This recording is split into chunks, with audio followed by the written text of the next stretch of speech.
Hey everybody, we're in Philadelphia, Pennsylvania. Good morning. It is definitely early. We wanted to get down here before the traffic got too crazy, but we are here. We're going to see the Liberty Bell, Independence Hall, all the cool stuff. Let's go.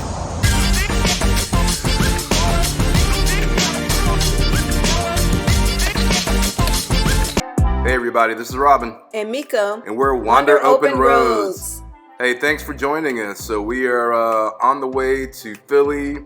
And, you know, we were camping in New Jersey, and we were about an hour away from Philly. So we said, hey, let's drive out there for a day and check things out. We had some cousins out there, and also we were just talking. We had never really done all the tourist stuff in Philly. So yeah, I mean, we had been to Philly like maybe 3 or 4 years ago, but it was just like a drive-by. We didn't actually really get out and really do anything other than the Rocky statue, which, obviously you have to do. So this was, time to really get out and explore the city. Yeah, so just like we did one day in Charleston earlier on our trip, we decided to do one day in Philly. And so we got up early, we got out, and we actually booked one of the double-decker bus tours, for the day, so that we could really, just get the full history on the city and, get out to a lot of different spots. So I think it worked out. Yes, definitely worth it to do the tour. Yeah. So this is the site of the president's first house. Now, of course, a lot of people forget that President Washington and John Adams, the capital of the United States was actually in Philadelphia before they built Washington, D.C. So, a lot of all the first things that happened in the country were actually in Philadelphia. So this is the site of the first house. There's a little bit of the foundation left, but it was really interesting because they really focused on, because Washington and Adam both brought their enslaved people that worked for them, with them, and it kind of focused on their lives there. So that was really good that they did that. Yeah, I definitely appreciate the inclusion of that part of the history. Yeah, definitely. So we had actually got tickets online to see the Liberty Bell. I mean, it was free, but you still had to have reservations. So definitely check that out. And same thing with Independence Hall. So we did a tour of that, and you have to, go to the National Park Service website and just get your reservations. So, But I mean, just walking through the city, there are like so many historical buildings, and it's just, we could spend, 4 or 5 days, I'm sure, just in this downtown park, but, we just try to do it in a day. So, this is what we saw. Yeah, so this is inside of Liberty Bell Center. So they had, some really cool exhibits in there, just, talking about the history of the United States and all the different things. And yeah. Yeah, I mean, you could definitely spend some time just kind of going through the exhibits, kind of reading everything, learning about the history. But obviously, the main attraction is the bell itself. So, a lot of people just kind of beeline it right to the bell to get their photo ops. But, we wanted to take a little bit of time to actually go through the exhibits and not just kind of rush through. Yeah, definitely.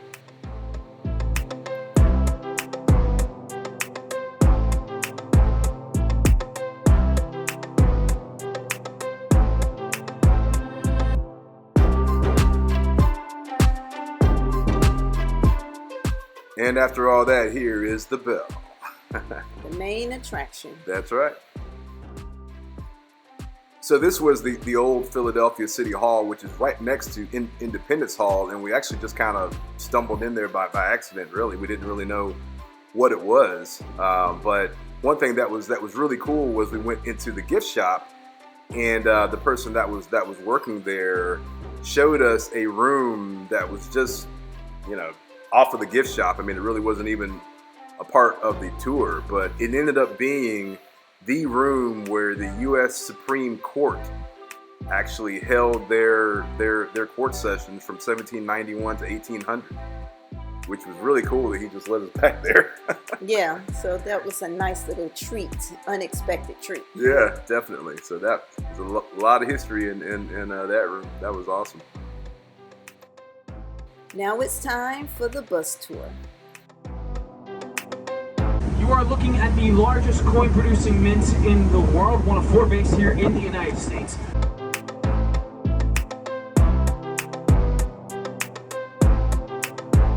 I will meet you at the race street. The name stuck.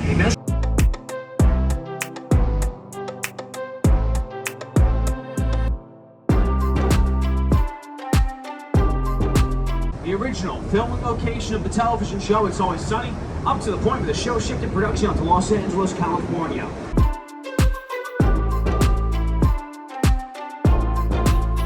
Ladies and gentlemen, to the left, that's going to be the Fireman's Home Museum, dedicated to firefighting history all the way back to the colonial days of the United States.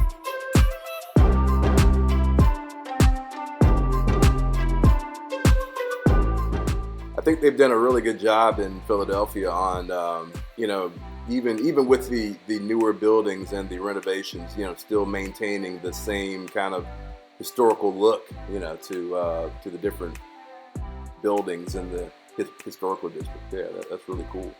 Yeah, I mean, you definitely feel like you're going back in time. They preserved everything so well. Yeah, definitely.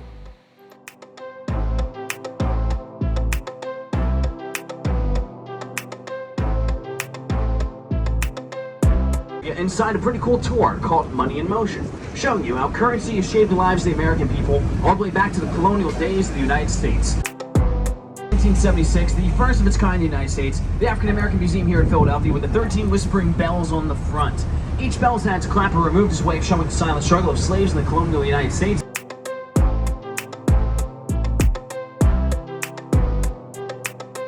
Signifying your entry to Philadelphia's Chinatown neighborhood. Philadelphia's Chinatown, originally spread out 12 blocks here in the city of Philadelphia, was knocked back down to 7, unfortunately, due to urban planning and development.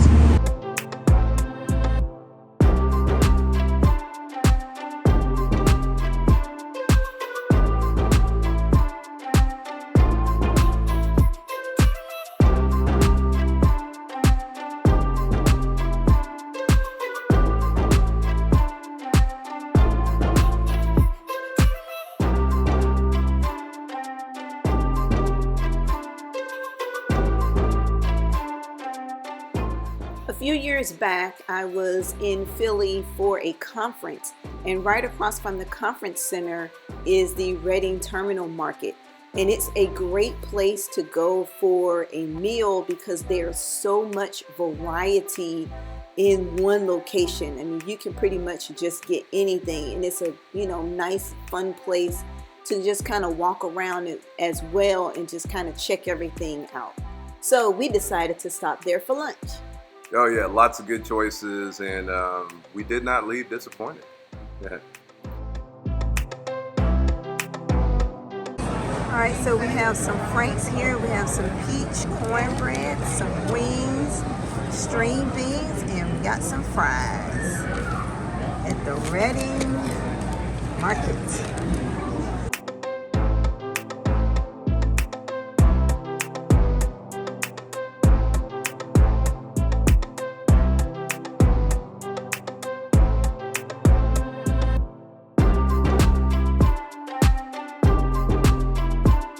Ladies and gentlemen, directly in front of us, I present to you the crown and jewel of the city of Philadelphia skyline, John MacArthur Jr.'s Philadelphia City Hall. The building you see in front of you is the French Second Empire in its architectural style, with construction beginning in 1871, now wrapping up until 1901. It was a massive 30-year project.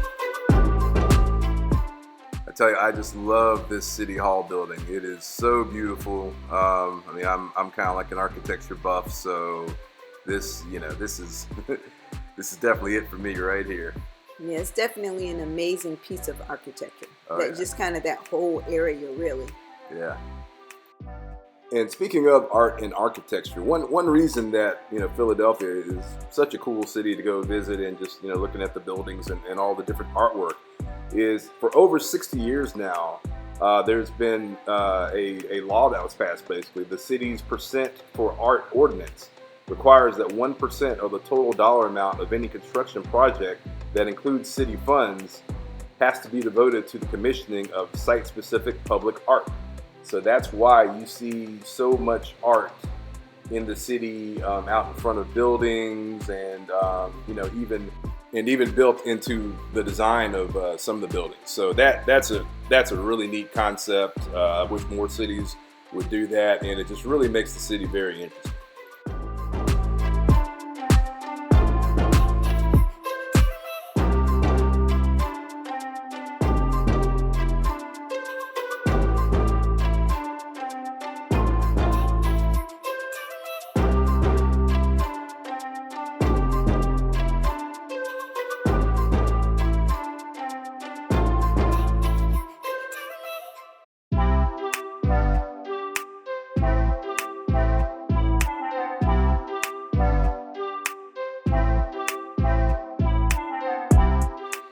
Doing this overall tour of the city gives me a nice list of some of the museums that we'll have to check out the next time we come to the city. They had some really world-class museums in the city, and definitely some places that we can go and spend some time the next time we come to town.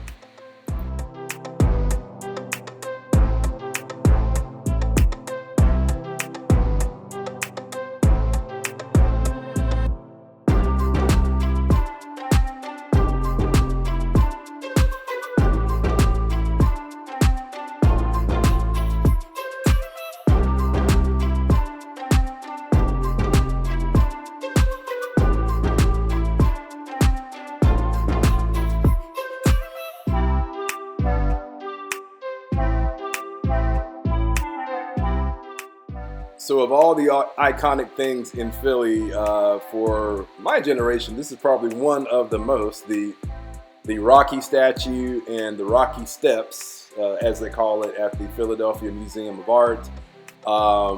Hey, if you've seen any of the movies, then this is something that you definitely recognize. Now, we actually went and we ran up the steps and checked it out a few years ago, so we did not take the time to do it on this trip. But if you're ever in Philadelphia, it's something that you just definitely have to do it.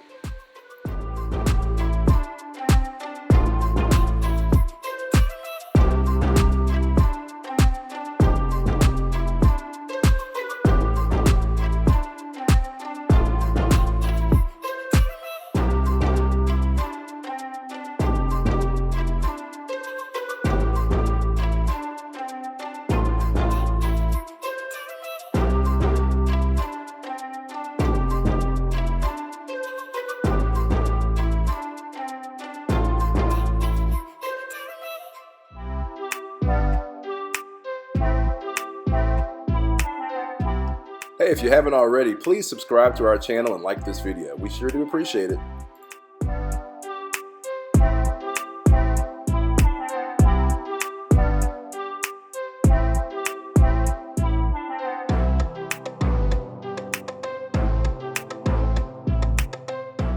I would have to guess that is the world's largest clothespin. I'm not totally sure, but just a wild guess.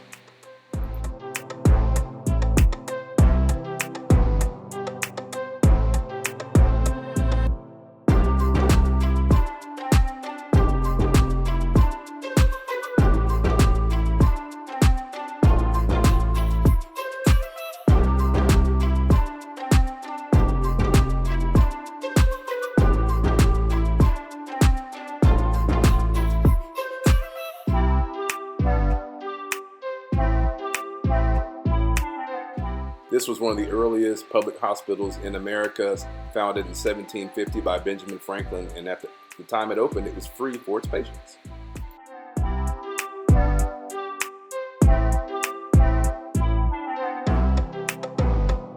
Ladies and gentlemen, to the right-hand side, Old Pine Street Presbyterian Church. Desecrated by British troops during the colonial occupancy of Philadelphia, they stabled their horses on the inside and chopped up the pews for firewood. Keep in mind as well, ladies and gentlemen, everywhere you see Revolutionary War flag down below is the site of burial for a Revolutionary War veteran.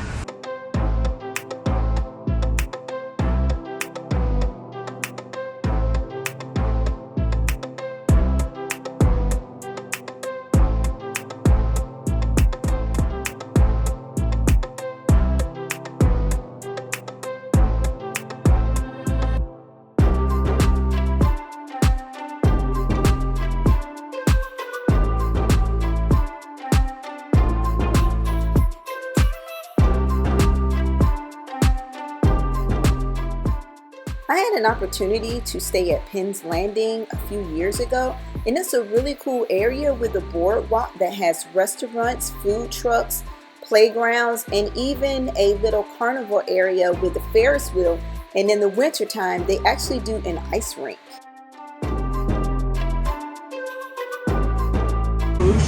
Notable members of the congregation include Ben Franklin, Betsy Ross, George Washington, and Thomas Jefferson attended a few scattered services here and there. Behind all three of these buildings sits Franklin Court, where only a skeletal recreation of Dr. Benjamin Franklin's original house sits today. Unfortunately, the original house was torn down by Franklin's grandchildren.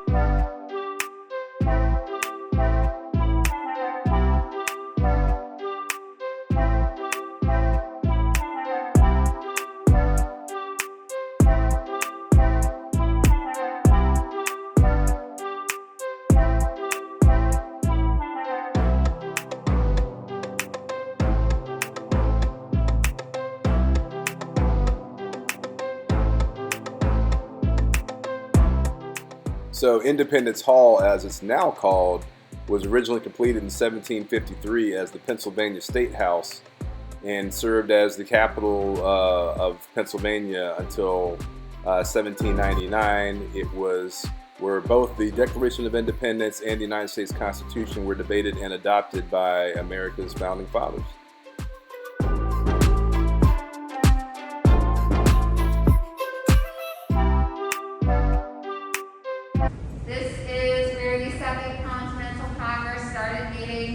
In May of 1775. The Revolutionary War had already started by that point.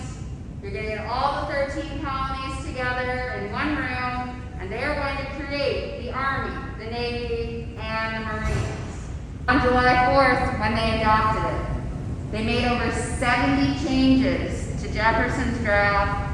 Then they sent it to a printer. And this is what people saw in 1776. This is how they experienced the Declaration of Independence. After a long day in the city, it was time to go check out our cousins and go to our favorite cheesesteak spot. Yum!